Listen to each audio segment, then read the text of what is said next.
What's up, everybody? Welcome back to our final pregame talks ahead of the United Bowl. Ultimately, we've got a lot of action ahead of us, given the status of this is the last game of the season. Right here, we finally made it. Compliments to the fan, compliments to the players, compliments to the coaches. It was a long season, 10-week season, and we made it. So, if you're a fan who's stuck with us from the beginning, you got to feel pretty proud of yourself. Not only did you compete when it comes to the overall spring, the market for sports in the spring is quite crowded. You got NHL, NBA, MLB, soccer, every other spring football league, arena league, whatever you want to call them, continental football leagues, all of these different football leagues, all competing, Canadian Football League, and yet the United Football League seems to be the ones that do arise. And seeing as this is our final pregame talks, I did want to crack a cold one with the Tawx tribe, seeing as we can finally enjoy ourselves. It's been a long season, a lot of work, and it's a testament to us and it's a testament to you. So, before we dive in, make sure you like, subscribe, notify so you can stay a part of the discussion as we move forward, especially as we go into the off season. Our streams will become a little less planned out. Probably going to step back from weekly streams. Probably going to be coming every now and again whenever I have something to share. And when we do, make sure you're joining in, participate in those discussions. That way you can not only stay averse with what's going on with the league, but also, stay a part of the discussion and the community. So thank you, those of you that have been with us throughout the season, and thank you to those of you that are joining us just now. But let's dive in. So, news of the day, United Bowl is sold out. Now, let's hope this is a true sellout, not just maybe a scalper-based sellout. But as it stands right now, we should expect a full stadium for the United Bowl. And ultimately, there seats about 20,000. So if we get up to that 20,000 number, that'll be quite impressive. So should be quite a show, honestly. It's going to be the greatest show on turf. We've got a home field advantage championship for the DC Defenders, potentially. And then the Kings, one of the best offenses so far in the last 3 weeks. One of the better teams the last 3 weeks as well. So it should be a shootout, though the DC Defenders are down their quarterback, so let's not forget that. But the fan base is going to show up and fill that gap, hopefully. Hopefully, at least. All I know is the beer snake will likely be the longest that we've ever seen today. So, then in some other news, we did have the media day for the league that was yesterday, kind of our final day. And ultimately, it preempted kind of our award ceremony, which really ended up being more or less, they're starting to build up this championship week. And honestly, they're following the structure of the NFL, which is smart of them. They want this to feel very much like that, and that's where their success comes. And ultimately, they want to position themselves to be kind of that recognizable, backup, or I guess feeder league to the NFL. And then when you look across, we had Coach of the Year getting their award, MVP getting there, Coach Redmond in attendance for Cam Gill and his award, and then Mr. Powell for his Sportsman of the Year award. All in all, great night. Most of these, so I will say the Coach of the Year did remain a question, but the MVP status was pretty well expected to be Jack Plummer, and ultimately it was well deserved. But looking at some of his highlights here, he was able to throw the ball consistently. He developed a relationship with his wide receivers quite well, and ultimately that wins you games. When you're able to not only go in, take 3 weeks, and then all of a sudden, you've got a consistent dynamic with a receiver or two, or maybe a few, and then you're able to really lead the team and the offense. No wonder you end up going 8-2 this season, in a 10-week season, only losing 2. And when it came to his play, there really was very few complaints. I think threw 2 interceptions the entire season. First one was in week 2. Next one was in the semifinals. Did end up contributing to his loss, but that's kind of the dynamic at play. We had a lot of very good players, but ultimately Mr. Plummer ended up arising above them all. And then when it came to our MVP finalists, we did have uh, Cam Gill, Derek Roberson, Jordan Tamu, Jack Plummer, and most people, once this got announced, people were pretty sure, Tamu's not getting it. He got injured. Though he was performing pretty well, threw quite a few interceptions. Then you had Cam Gill, defensive player of the year and deserving at that. And then Derek Roberson and Jack Plummer. And I think it did kind of come down to these two. And most people figured it would end up being Jack Plummer just given the competition.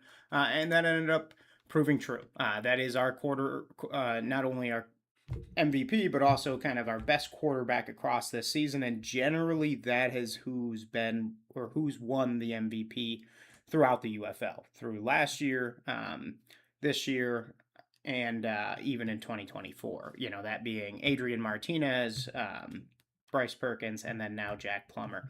And generally, these quarterbacks that are the MVP take that next step, go on to a higher level of football, whether that be the NFL or the CFL or something similar.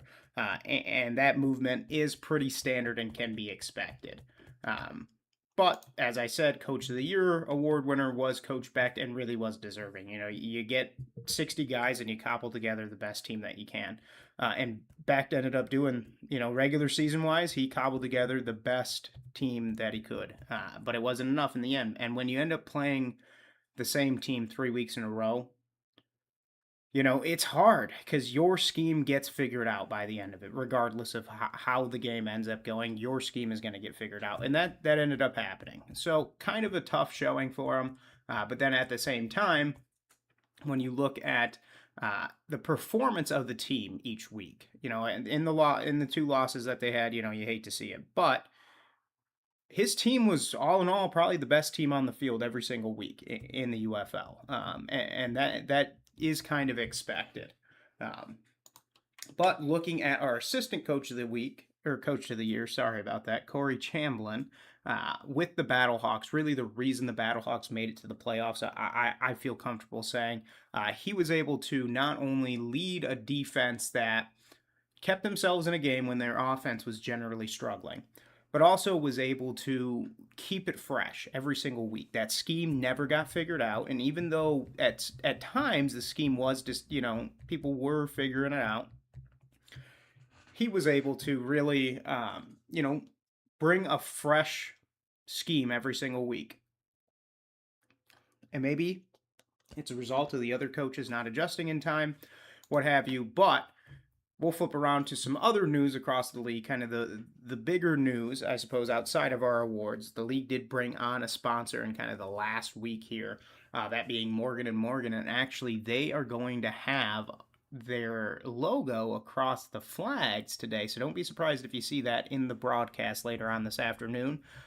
They will be out there, and ultimately, they're going to say it's an innovation on the game, but ultimately the league needs money, plain and simply. They need to bring in ad sponsorships and money wherever they can. And as it stands, that's a good. I imagine they got a nice check for this. And if that keeps the league going and brings them back next year, I'm completely fine with it. And if anything, it gives the flags of the football league a story as well, especially if that continues into next season. It may just be one, but you're going to see probably a million people watching this game, and they're all going to see these flags, and they're going to call out the fact that they have the logo on the flag as an innovation or something, but all million of us are going to see their logo basically. So smart, very smart advertising move if your goal is to kind of get some eyeballs on your brand, and that was a smart move for them. Then following up on just some other news that we've had across the league throughout the last few weeks. A little bit of a news roundup here, of course, OKC 2028, and we did have a little bit of news on that. They did break ground, so stadiums being built. As long as the league is ready to expand there, all signs point to them being the home of a football team in 2028. However, the question will be what other teams. What does the path hold from now till then? Because odds are is they could bring in two more teams this offseason. and then still expand to OKC in 2028. They could bring back one of the former teams, bring back the Michigan Panthers, bring back the San Antonio Brahmas, bring back one of those teams, as well as expand to, let's say, Iowa, North Dakota, Idaho, any of these states that are looking for something going on in their city could be ultimately a new step for the league. So don't be surprised if we see some more news coming out about relocation plans and expansion plans this offseason. Then the league also announced their summer player showcases starting off in August.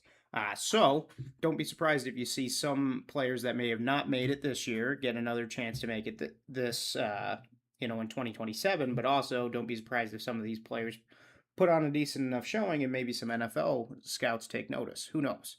That very well could occur. But as we continue our look, we'll turn back now and look at the semifinal games, get a quick little recap for those of you that may not have joined us throughout the week. Starting off with our Orlando Storm versus the DC Defenders. This was the third week in a row that these two teams had played. Most people thought, third time's the charm. If it was going to happen, it needed to be now in the playoffs. And with the Storm, so the storyline around this game really surrounded the loss of home field advantage. There were scheduling conflicts for the game. So what did they do? Okay, well, your options were to either play it in Columbus, Ohio, which, don't get me wrong, there's a strong fan base there. Not a very strong fan base for the Orlando Storm or DC Defenders, but could have played it there, which definitely would have been possible. Alternatively, and they decided this, to move the game to Daytona Beach, about an hour away from Orlando, and it was some form of home field advantage. So, but also a new field. And then when you look at the performance, DC, dialed something up, watched some tape. I don't know what they did, but they were ready to play. 405 total yards to 273 of the Orlando Storm, 71 plays. 243. And when you look at possession time, yeah, sure, DC controlled it more than half of the game, but it wasn't, a disproportionate amount of time. So, it was kind of a dominant showing out of the defenders. And maybe that was Jason Bean becoming more in tone with the offense, maybe the running game. I don't know exactly what it was, but the team was firing on all cylinders last week. And ultimately, that's how you want your team to be. To be completely honest, you want them coming into the playoffs playing their best football, and that's exactly what we saw out of the defenders. And I expect that to continue into the United Bowl. And they're playing at home right now. And then if you look at kind of some of the bad beats, let's say, if you pick the spread, DC +3, good. Most people didn't. Most of the money was on Orlando. Then looking at the money line, yeah, most people were on Orlando. Didn't end up being the case. And then the over, of course. Most people expected the over to hit, so that was consistent with what we saw. But we look at turnovers. There's one by the defenders, which ultimately was not thrown by Jason Bean, so I'm not too worried about that. And then Jack Plummer did end up throwing his first one since week 2. But if we look at the box score real quick on our passing, Jason Bean 233, 1 TUD, not bad, 54% completion percentage. So you want to see that go up higher. But also, maybe Jason Bean doesn't need to throw it 33 times a game. Maybe he only needs to throw it 20. And if he can get 18 completions off 20 pass attempts, maybe that's a good showing. Jack Plummer, good performance. Kind of a tough performance for him, especially given how he had done all season. But the defenders, they came to play, and ultimately they really were, it was a transcending performance. They really showed up a completely different team than what they were in earlier weeks. So it was kind of a surprise. Looking at our rushing, though, Valladay, Smith were kind of the leaders. Jackson kind of fell to the wayside, but that was a defensive adjustment by the Storm.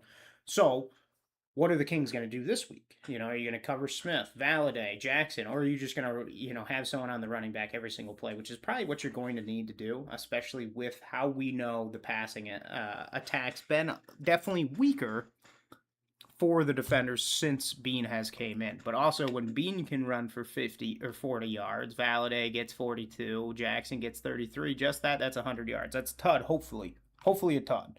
just off those three players running the ball. But not always does it work out like that. Then for receiving, Roland putting up MVP performance, and I would honestly a strong case for offensive player of the year, if not MVP. But didn't end up winning, so that sucks. But Hamler kind of came out of nowhere these last few weeks, and Camper. Badger, though, really muted performance the last few weeks, but one catch for 23 yards, not terrible. Then looking at receiving, Kuti has kind of developed the fast develop. Kuti and Moore are really the ones that have developed the best relationship with Bean so far, and I think that's probably because they were more the uh, the backups. Um, but at the same time, uh, that relationship is going to pay off well for them. Really, really well, especially if they're able to not only string together a consistent offense year over year, but at the same time be able to bring that passing attack consistently.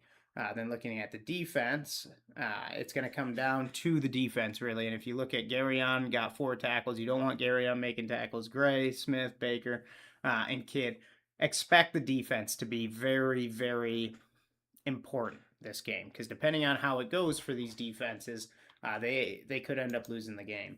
But I do, the cream of the crop has risen to the top. So I am excited to see the game, especially when you look at what we've got kind of ahead, and it's more a testament to the players. The season has been long, but in the semifinals, we saw a lot of, some of the better talent that may have not gotten the chance to showcase itself in the frenzy of the 4 games a week. Through the 2 games, you're able to really see some interesting play by a lot of these players. When you look at the passing touchdown, we got to see Plummer. Didn't see basically any of these other players, but Rogers slowly climbing the list. So he's sitting at 5 out of week 10. Going into the playoffs, I think got to 7, so would be kind of in this 4th spot, and probably where he'll remain. But if we look across at some of the other players, rushing leaders, Dion we're going to get to see today. Wheeler we'll get to see. Wheeler and Dion could end up really impacting the game. But you look at our passing yards, Rogers, he's going to climb that list. I think he's sitting a little higher than 11 right now. Might be close to 1,400. Depending how he does today, may even cross 1,500 and possibly arise to that 3rd position on the league. But looking around at our rushing touchdown scorers, Wheeler and Jackson and Valladay. Look for those 3 names to be really impactful this year.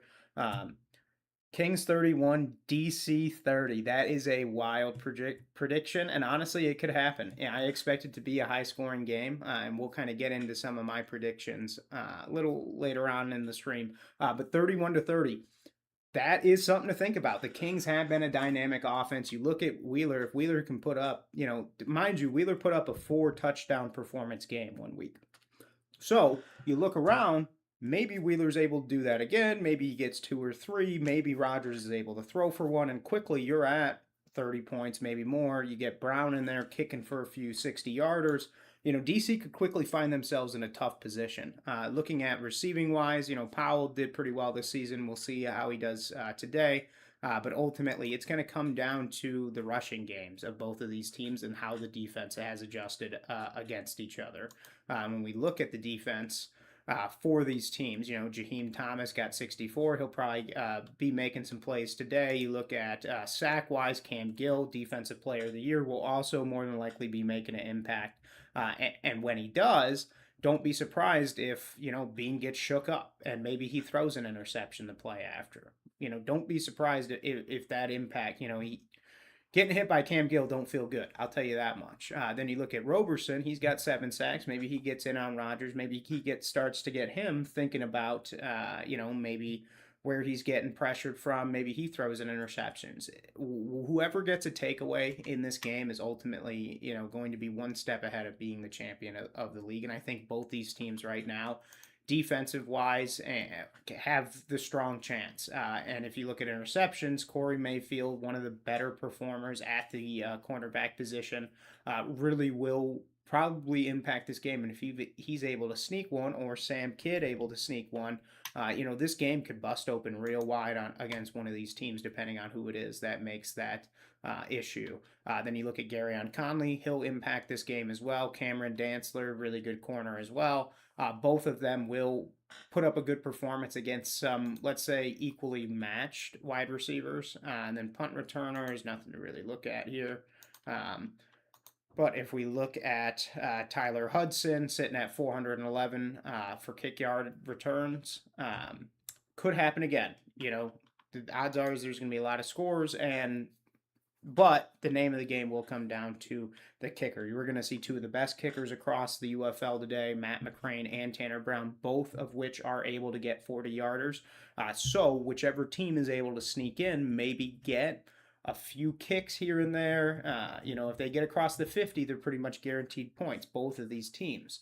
So watch for that to kind of be impactful. But also I wanted to take a look at our Sportsmen of the Year nominee, because really this was a testament to their performance throughout the season. Ultimately, all these teams were quite deserving. You had Cornell Powell on there, Spencer Holland, Mac Brown, Malik Foster, Alex Cook, Ryan McLuch, Ellis Merriweather. I thought it really would come down to Merriweather and Powell, and ultimately we did find out during the award ceremony that it would be Powell.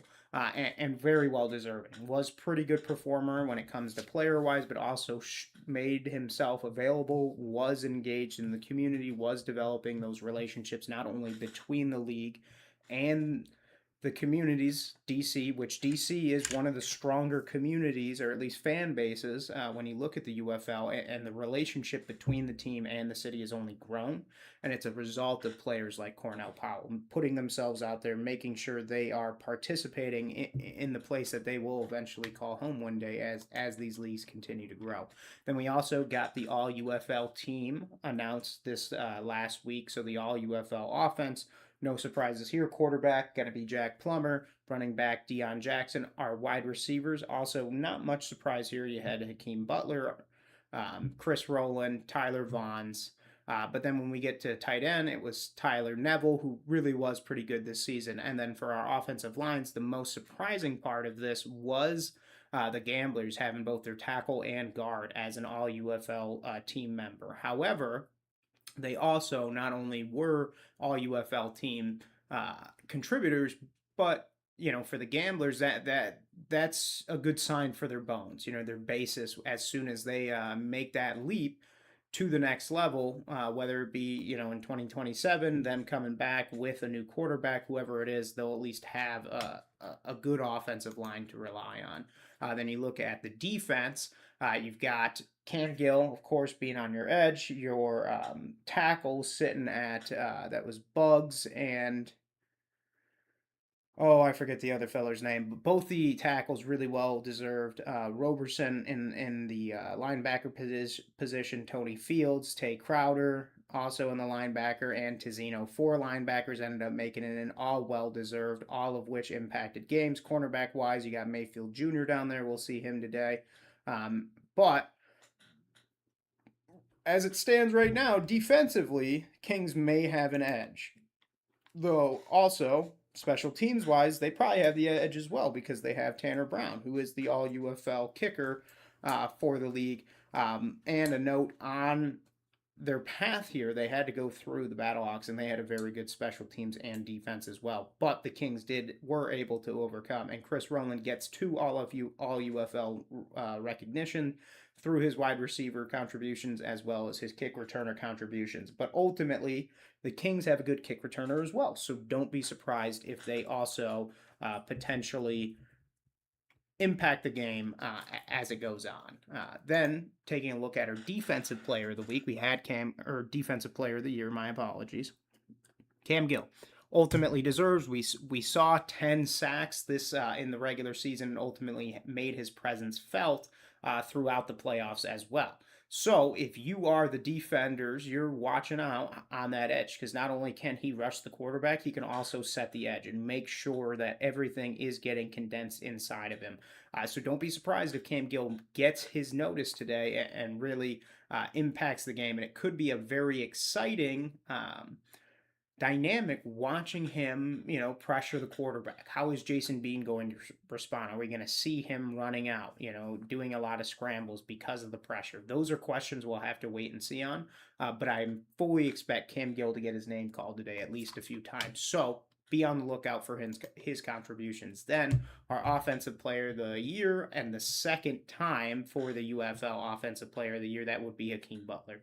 Get the ball anywhere within 5 yards of him, he generally catches it, and he's probably putting up 100 yards if he gets about 2 or 3 catches a game.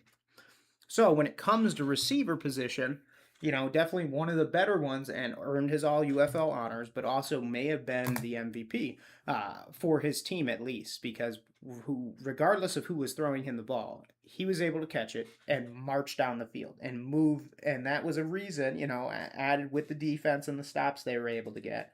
The Battlehawks were able to absolutely march down the field with the help of Butler, and it was well deserved. It was absolutely well deserved. He played quite well this season, and when it comes to faces of franchises, he's arguably the most recognizable face. Him and Tamu are well matched, I would say, when it comes to recognition. But Butler really, really an impressive showing, I would say, as you look at not only the league but also the city of St. Louis. That's consistently one of the favorite players for the league and continues to be one, especially as we look ahead. Then we look at the Louisville Kings. They do have the special teams player of the year. That is Tanner Brown, and ultimately it's well deserved. If you look at his performance just in the semifinals, 260-yarders, that's 8 points in one game. He very well may be one of the better kicker products produced by the UFL, so expect him to be a hot commodity coming out of into the offseason, and yes, as Jake Vore says, he is NFL bound for sure. Expect him to sign a larger contract than what Jake Bates did, because Jake Bates was kind of the first kicker to really make that leap. But Tanner Brown very well now knows that the kickers from the UFL are a valued product in the league. So he may sit back and see who the highest bidder is, and then earn himself a little money as he makes that step onto the NFL. But now that we've kind of looked ahead at kind of some of the recognition to come out of the last week and the performances more this last season, we'll take a look at the viewership for the league for the semifinal. You saw Fox had pretty much its biggest increase, about a 23% increase from their coverage of the championship or the semifinals, conference championships last year. They got about 1.7 million viewers, whereas the ABC semifinal, DC and Orlando, which was the lower interest game, we had 1 million basically viewers, which good performance on both games. We're sitting at 1 million. That's 8% year over year growth. And we're sitting at now an average, at least on the ABC side, of a 941,000 viewers. So we're going to start to get better time slots next season, more consistent time slots, because this league has really shown that it can grow, at least when you go into viewership. But looking at that 1.6066 million viewers, that was kind of the heaviest viewed game for Fox, and ultimately I think a sign to them that there is some value here when they invest in it. And their Friday night football games have been great, but ultimately maybe there's improvements that can be made.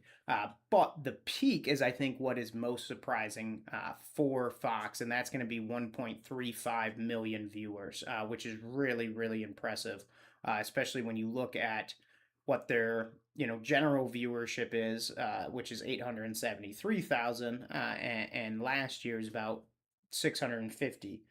So pretty good performance for Fox this season, and ultimately I think they are quite happy with their investment and the investment of Repol. The league's gotten better, the product's gotten better. ultimately there's a lot to be proud of. But looking at ESPN, they saw pretty much 8% across all of their products, which when you factor in our NFL Networks games, those ones did kind of suffer. But ultimately, Repo was able to make sure that the games didn't just go to ESPN Plus. He was able to ensure that they were on actual TV to get this viewership, and it paid off for him. You're sitting at on ABC at least 941,000 views, which pretty freaking good, especially when you're looking at how the league was in 24, 25. You're sitting at 14% year over year growth, which is really really impressive. And you look at kind of the peak viewership for ABC this season came in week 9. That was 1.67 million, so over 1.5 million.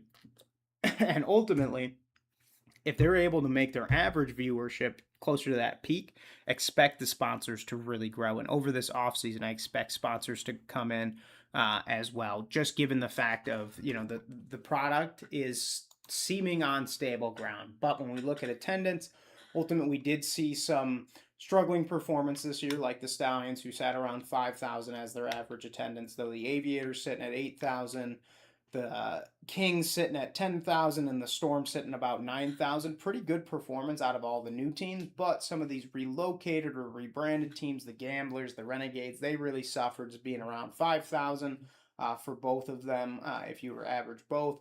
And it almost seems like Texas has been lost for the UFL, and maybe they need to make that move back to San Antonio. But as it stands right now, there are a lot of questions when it comes to the Texas teams.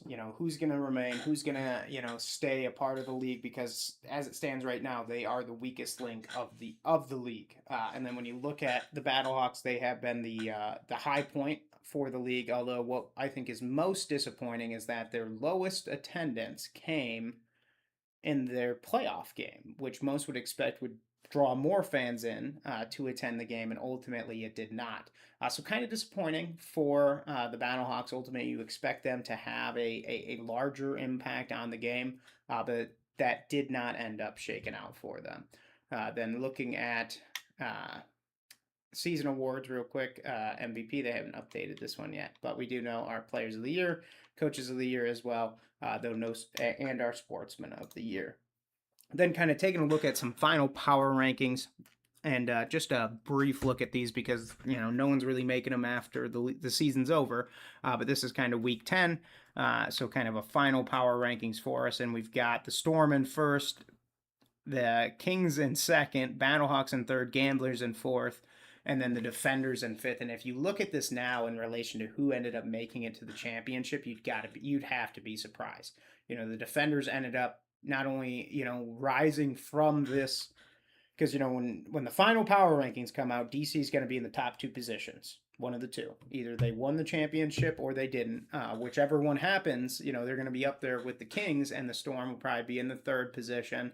Battlehawks probably in the 4, and then the Gamblers in the 5, and then more than likely Renegades will probably sit in the 6, and then Aviators in the 7, the Stallions in the 8, because ultimately Stallions got more questions than they do answers. And when you look at our ESPN ranking, mind you, this was after week 9, before week 10, so the Storm sitting in number 1, pretty justified. Battlehawks in the 2, that's just now, we now looking back, they're 3, 4, maybe even 5. Defenders in the 4, I think justified, but they are, their coaching has been able to carry them through quite a bit. Aviators in the 5 could be justified. Stallions in the 6, dropping to the 8. Renegades in the 7 could be justified. Gamblers, though, much better team than I think people were giving them credit for going into week 9 and week 10. They were one of the better performances. Then looking ahead at Mr. Ernst's power rankings, his very justified. I think these top 4, you probably could switch the Defenders and the Battlehawks, but ultimately the Defenders were able to beat up on the Storm. What was that reason? Was it a quarterback play? Was it a scheme adjustment? Was it what contributed to that difference? And if you're the Storm, you gotta be thinking quite hard. Why did we not win this game? Why did we not end up making it? But looking at the Aviators, you've got 3-7, Stallions 4-6, 4 and 6. I'd say your bottom 3 are pretty justified. Renegades can't be in the 5 though. Switch them with the Gamblers, I'd say, and then you're pretty good here, James. But taking a look at our power rankings, kind of how things shook out, and there's been a lot of change this season. If you look at just from where we started to where we ended up, week 2, we had the Renegades reigning supreme. They looked great through 2 weeks. Storm looked good through 2 weeks. DC looked decent after week 2. And then a lot of teams that could be better, but the Kings were really down bad, and just watching them, you'll see them start to climb these lists. But DC ultimately, showed that they were the best team in spring football through 4 weeks. Storm, pretty steady, were very good, and they ended up being very good, but not better than the Defenders when it came down to the semifinals. And you look at our teams that were balling, and this was right after Arlington's first loss. And then our teams that could be better. And there was some movement on all these teams. So if you watch after 6 weeks, DC still reigning supreme. And then Storm had a loss, started to look worse. And then Stallions ended up kind of getting back into it. And then you had the Battlehawks. They started to ball with Frost, but then they didn't trust in Frost and ended up kind of costing them later on in the season. Then you see the Kings, they could be better, and they ended up making a move. Then through 8 weeks, the Kings started balling, really did. There wasn't really a team that was reigning supreme. The Storm, had all right weeks. And then DC, after the injury, really were down bad and were, continually into after week 10. They were still down bad, had lost 4 weeks in a row. Twice to the Kings, twice to the Storm. So most people started to think it would be a Kings-Storm championship game, and ultimately that was not how it ended up playing out. You had DC, fighting for their chance, but ended up getting the win last week, and really a testament to the coaching, a testament to the players being able to get and secure and earn that home field advantage. Then you look at the team that was kind of balling was the Battlehawks with Perez, but didn't end up paying off for them. So when we look back at kind of the league standings for the year, and ultimately wins and are not power rankings, so they're definitely different. But when you look at wins, you got DC sitting at 6-5, and then the Kings sitting at 7-4. So Kings are justifiably in the second place. Storm are going to have the best win percentage of the season, and the Aviators ended up, while winning the least amount of games, ended up looking like, arguably the 7th or 6th best team in the league. So unfortunate for them, but all these teams that did not make the playoffs, good on you. You competed all season, and someone's got to win, someone's got to lose. Unfortunately, you had to lose. But in losing, you gave your players an opportunity, and depending on how these teams come back, I think every single one of them's got a shot for next season. So don't be surprised if you see more movement there. But looking at the United Bowl, I will say, throughout various streams this season, I did say it would not be surprising if Reapol, the new ownership's home team, did end up, or I guess his team, kind of the Louisville Kings, did end up getting to the championship. And while I'm not going to say he got them there, I will say they earned it. And I think they were, throughout the season, a dark horse, as they're depicted in their logo. Definitely a dark horse throughout. They stayed in every single game, and kind of recap some of the fanfare around the United Bowl this week. We had a fan celebration on Thursday with a little kickoff at the Wharf. But then looking at the other side of things, and I guess kind of a more concurrent promotion that they had going on, they put out basically a vending machine that was distributing tickets and shirts, basically, and some other things. Could get some premium tickets, get to see 50, 50-yard field goal or field line access, pregame field access, UFL shop gift cards, tickets, shirts, a bunch of different stuff, rally towels, all through this vending machine that was out Thursday and Friday. Really good, I would say, marketing attempt by the league. If nothing else, you get, maybe some people that didn't even know that things were going to happen, walking by, see the vending machine, and they're like, oh, I'll check it out, and end up maybe getting a shirt, maybe getting some tickets, and now you get some more attendance for the game. And as we know, it is sold out, and I hope the league didn't just fudge some numbers here, or we didn't see some scalpers. I don't know what may have been at play, but hopefully we do see a packed house tonight. Kickoff sitting about 25 minutes away, so it should be a very good time. And for those around the world where you might be able to watch, those of us in the United States, we shall be watching on ABC. Those in Canada will be on TSN Plus, which is similar to ESPN Plus, kind of. Fox Sports will have it in Central America, in Brazil, and not much in South America. You'll be able to watch it on YouTube.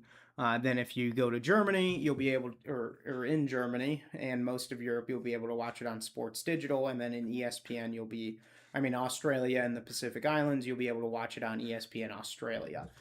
So should see some record viewership if you compile all those sources, but ultimately just domestically we should also see some pretty high viewership as well.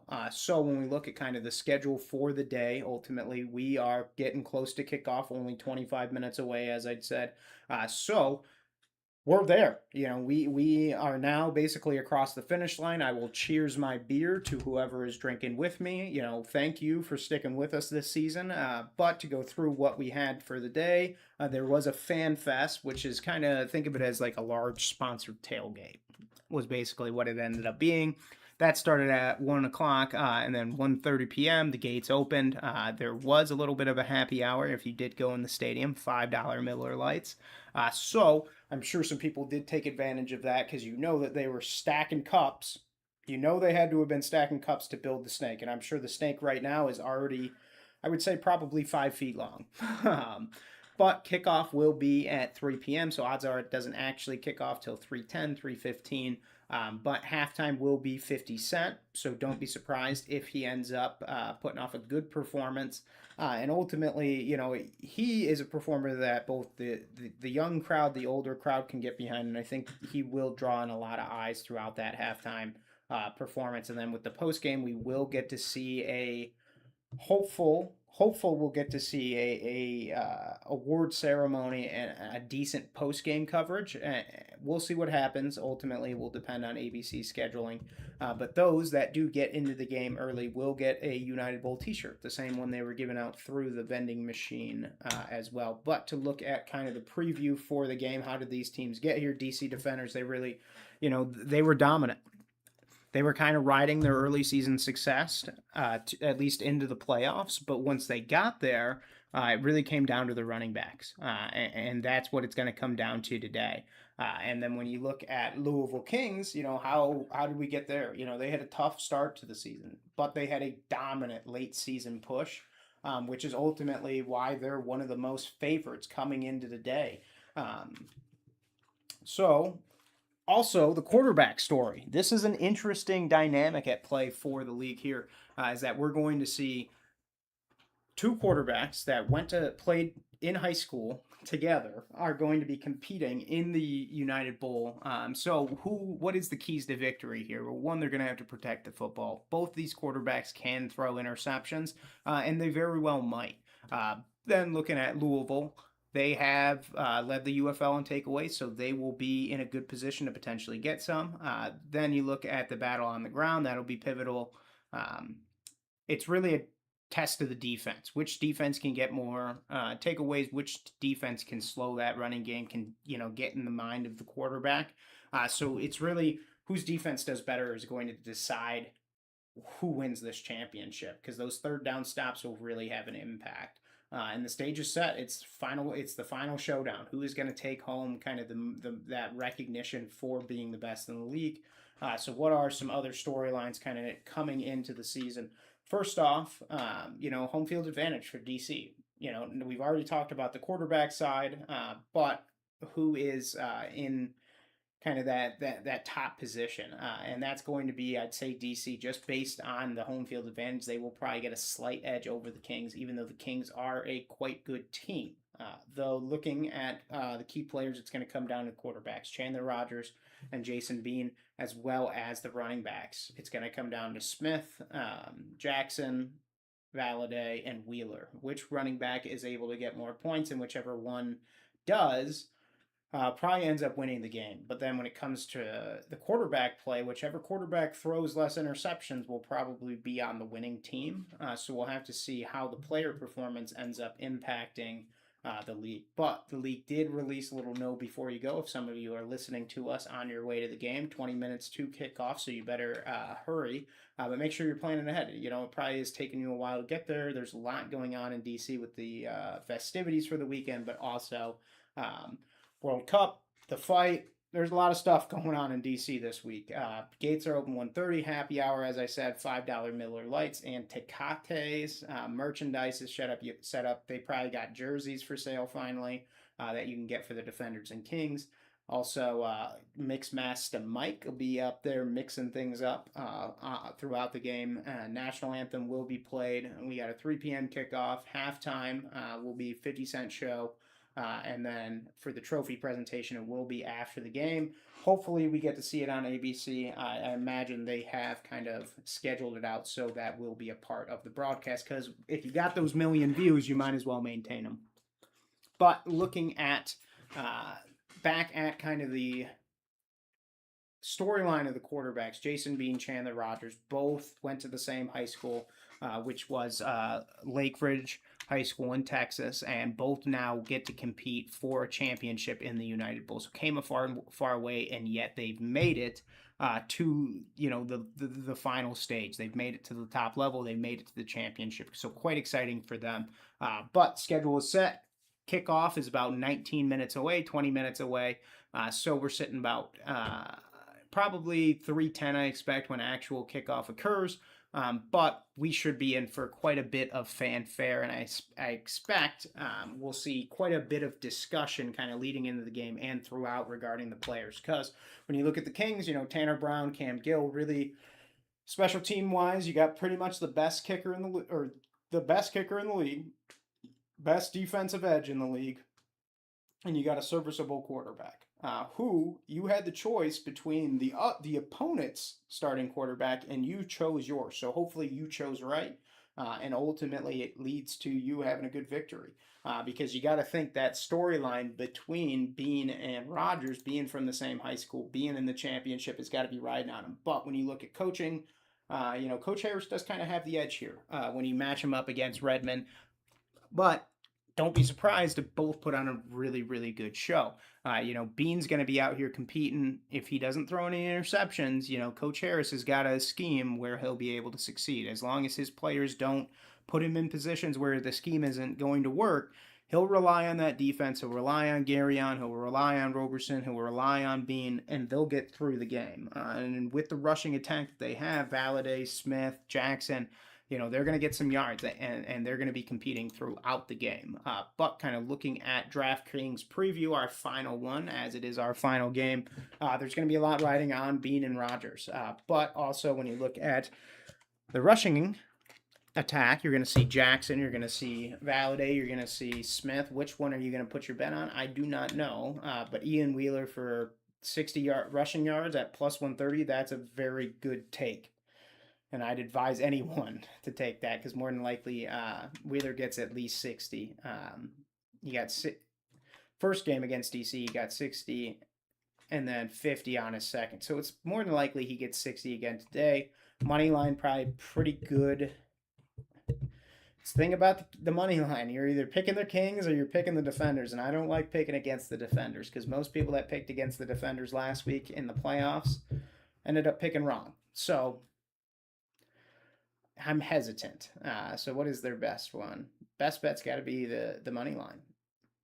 I mean, it is favorable. Like, okay, the Defenders are 1.5 point favorites. So that's a question. Was Bean was enough to win last week? Is Bean going to be enough to win this week?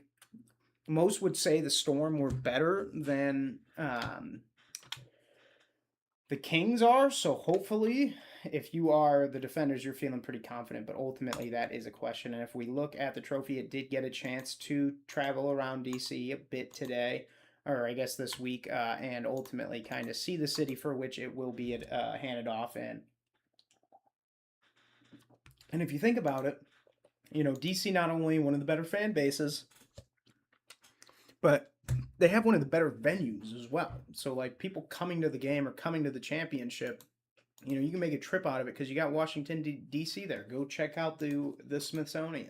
Go check out all that this country has to offer. And ultimately, right now, during the testament to America, that is the 250th.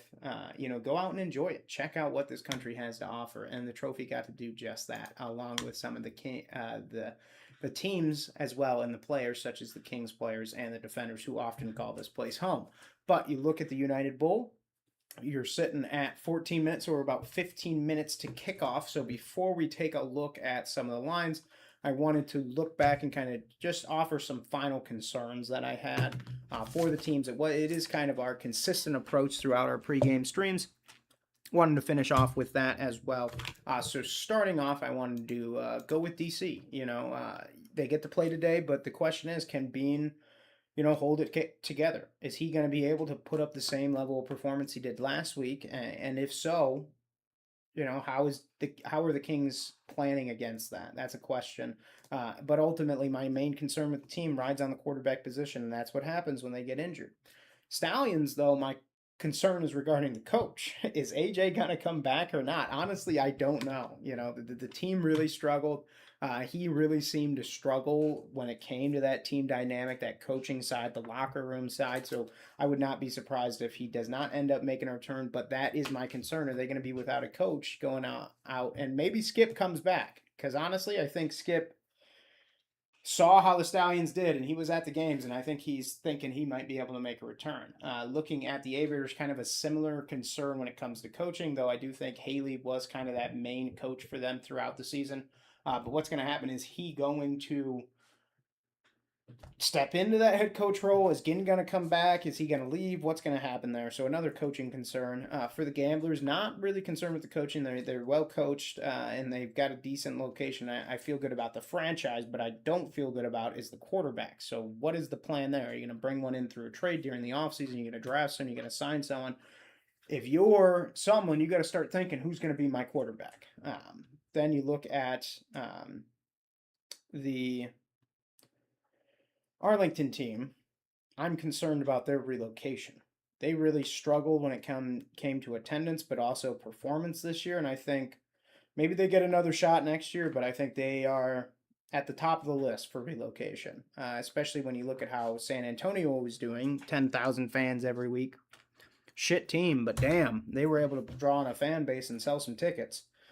St. Louis, quarterback question. Same with the Gamblers. Who's going to be your quarterback? Is Perez coming back next year? And if so, is Perez your best option? Because Perez wasn't the Renegades' best option this year. So how is that going to shake out? Then you look at the Kings. I don't have too many concerns. My one concern is with the quarterback. What's going to happen? What is going to happen at the quarterback position? Who is going to answer the call? Is Rodgers the answer for the future? He was a showcase product, and he did play against Bean throughout most of his life. He knows his game, so he knows how to compete against him. But the question will be, how will Rodgers hold up, especially in the championship environment? And then my main concern with the Storm, and this kind of ties back in with the Battlehawks, but the curse of Becht. Is that why can't he win in the playoffs? If you're a fan, I'm asking that question. Why didn't he win with the Battlehawks? Why can't he win with the Storm? Is this man unable to win in the playoffs and not able to win the biggest games of the season? Sure, he can win the regular season game against the tomato cans, but he ain't winning the most serious ones when it's the playoffs, when he's actually got these battles to win. Then looking at some overreactions, just kind of looking at the season. Renegade relocation. I'm not going to say this is an overreaction, though I will say that it happens this year or this offseason, I think, is an overreaction. And maybe they bring back Michigan because they did a little bit better. But I'm not sold on the fact that the Renegades get relocated, though I do think there is a concern. The next overreaction is that Texas has been lost by the league. And I think that's not an overreaction. I think that's true. You look at the Renegades, you look at Houston, you're seeing 5,000 attendees in some of the most bustling parts of Texas, which is the second largest state in the nation. Like, what's going on here? I think there's questions when it comes to Texas, so I don't think that's an overreaction. There's got to be a serious investment into the Texas product, especially given the fact that's where the league's centered. That's the hub. That's the home base. Then you look at next one is being the future. I don't know that Bean is the future, but he very well might have a chance to be. And if he does, I think you're quite excited if you're DC because now you're in a position where you got two quarterbacks. Which one are you going to trade? What can you get? And, Bean is a little bit younger. And with some development with Coach Harris, maybe Bean becomes the best quarterback in the UFL. But if he does, then he makes the leap to the league. And a lot could happen for Jason Bean. So I'm not. I'm going to say it may be an overreaction to say he's the future, but I do think there is some future for him. Maybe not for the defenders. Then our last specific overreaction surrounds Coach McCarron. Is he going to quit? The reaction is I think he might. I don't know that he will, but I think it's quite possible that he does end up quitting and leaving the league. So could happen, may not, but I also wanted to kind of look at who's got the best week in sports, from the semifinals heading into this week. And the best week in sports is really Lake Ridge High School. Everyone's going to be talking about these two quarterbacks that played at the high school that are playing in the championship game in spring football. Well, hopefully they are at least. So, kind of one of the better weeks, I'd say, in all of sports. Then worst week in football is going to be Becht and the Battlehawks because it's as it stands right now. I'm convinced Becht and the Battlehawks are cursed and can't win in the playoffs. Maybe they'll prove me wrong in 2027, but as it stands right now, we got 3 years of evidence that neither of these teams can win in the playoffs. And so far, if I'm their fans, I'm getting quite frustrated. But maybe that doesn't happen. Then, kind of looking ahead, I wanted to give us, some headlines for Monday in case it happens. But DC very well could be the repeat. And I think if they are, I think they'll really put a lot of the sports world on notice that they are a good team. They are, the coach is very well, knows how to coach. And I think they'll really put a lot of the world on notice if they're able to repeat. But at the same time, don't be surprised if the Kings go out there and become the kings of the league, as their name would intend. Because they're playing well, and I think Repo would want to see them win, especially being a new team, and it shows that his expansion plans are working well for the league. And then my concerning headline is that the attendance headline was a lie, that they actually aren't sold out, and we might end up seeing some tough performance. But before we go, I wanted to take a quick look at some of the lines for today's game and just see exactly what we can expect when it comes to what we'll have for the United Bowl. I've got something going on here. So in the UFL, current line sitting at 1.5. Oh, the Kings. The line has switched. The Kings are now the favorite. They're given 1.5. Over under sitting at 49. Kings money line is negative 125. Man, everybody thinks the Kings are going to win. That's crazy. DC money line sitting at plus 105, which is honestly probably the safe money. Honestly, Kings do well when the world's betting against them. I'll tell you that much. But touchdown favorites, Wheeler's at minus 105, Jackson at 110. Both of them probably get one. Robinson may get one. Winstead may get one at plus 135. Powell, unlikely he gets one. Jason Bean, I think, will probably get one. And Rogers will probably get one. They're sitting at 160 and plus 180.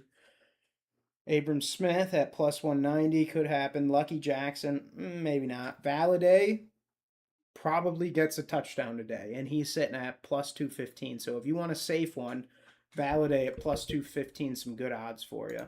When you look at some passing lines, Rogers and Bean are both sitting at 275. I'd take the under on both of them. Don't think either will go for 275. They could, but I don't think they will. So I'd take the under there. Receiving props, Winstead, Black are sitting at 100 for Winstead. Take the under. And Black and Powell and Scott. Take the under on all of them. Maybe 60. But one might get 60. Can't tell you which. Then rush yards, Wheeler's sitting at 80 yards. Robinson at 80 yards as well. And then Jackson. All of them could do it, but I think they won't. So take the under there. Then I want to take a quick look at Polymarket real quick. See kind of what the prediction markets are thinking here. Do we have... Let's see if we can see.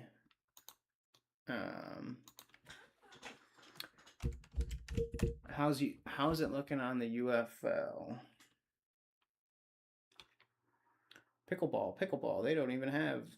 Damn, nobody put a line on the UFL. Okay.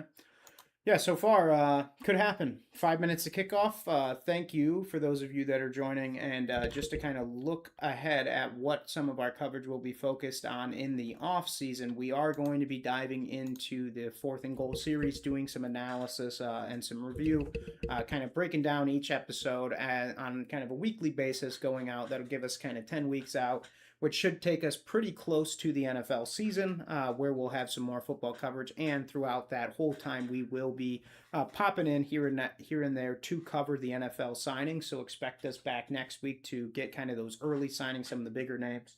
But at the same time, don't be surprised if you see us maybe once a week throughout the summer or less. But then once we get into the NFL season, we should be back to action and expect us to come onto some other platforms. But just wanted to thank you all for joining us for this UFL season, participating in the discussion. And sticking with us. It's been a long season. And ultimately, I hope you go out, have a great weekend, but also enjoy the football ahead, kicking off in 5 minutes. So thank you for your time. Thank you for making us a part of your day, and always appreciate it. We'll catch you possibly with a little bit of a nightcap tonight, or a follow-up, maybe overreaction Monday next week. But thank you for your time. Have a good evening. Enjoy the football today. Go UFL.